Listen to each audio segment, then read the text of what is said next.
அவர்கள் வன்னியர் சங்கம் தொடங்கி 45 வருஷம். 45 வன்னியர் சங்கம் தொடங்கிய காலத்திலிருந்து இன்னைக்கு வரைக்கும் கூட இருக்கிறோம். எங்கள் இயக்கத்தில் இருக்கிறவங்க இப்போ நான் கூட சரி பெரிய பொருளாதாரத்தில் வசதி வாய்ப்பானவங்க இல்லை. இதில் எப்படிலாம் கஷ்டப்பட்டு இந்த இயக்கத்தை வளர்த்தாங்கிறத நினச்சா நீங்கள் கண்ணீர் கதையாக தான் இருக்கும். நான்லாம் அன்றைக்கி மிதி வண்டியில் சைக்கிளில் போவேன். அப்புறம் ஒரு புல்லட் பைக் வாங்கிட்டு தமிழ்நாடு முழுக்க போவேன். அவர் கூட போய் பயணம் பண்ணுவேன். ஊராட்சி ஒன்றிய சேர்மேன் கூட நான் போயிருந்தேன். எம்ஜிஆர் கூப்பிட்டார், போனார், கலைஞர் இதெல்லாம் பார்த்து போகலை. நான் மட்டும் இல்லை, எங்கள் இயக்கத்தில் இருக்கிறவங்க எல்லாருமே அப்படியே ஊறி போனவங்களா, ரத்த சிந்தனவங்களா, உயிர் தியாகம் பண்ணவங்களா, 6 மாதம் 3 மாதம் 1.5 மாதம் 1 மாதம் சிறை கொடுமையெல்லாம் இருந்துச்சு. நானே கூட பலமுறை 17 முறை சிறைக்கு போயிருக்கிறேன்.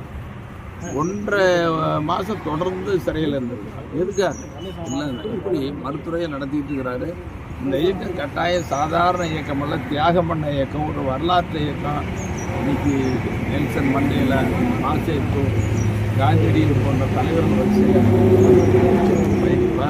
பயணித்து கொண்டிருக்கிறார்.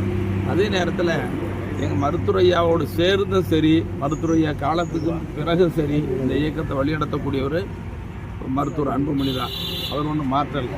மருத்துவரையா உழைப்பு, எங்கள் உழைப்பு, கிராமத்தில் இருக்கிற அடிபட்ட ஒரு செயல் வீரன் அவன் உழைக்கிறான்னா கூட யாருக்காக? அடுத்தது அவர் தான் முன்னிலைப்படுத்த போகிறோம். அவருக்காக தான் உழைக்க போகிறோம். இதில் எந்த மாற்று கருத்து? நன்றி சார். ஓகே.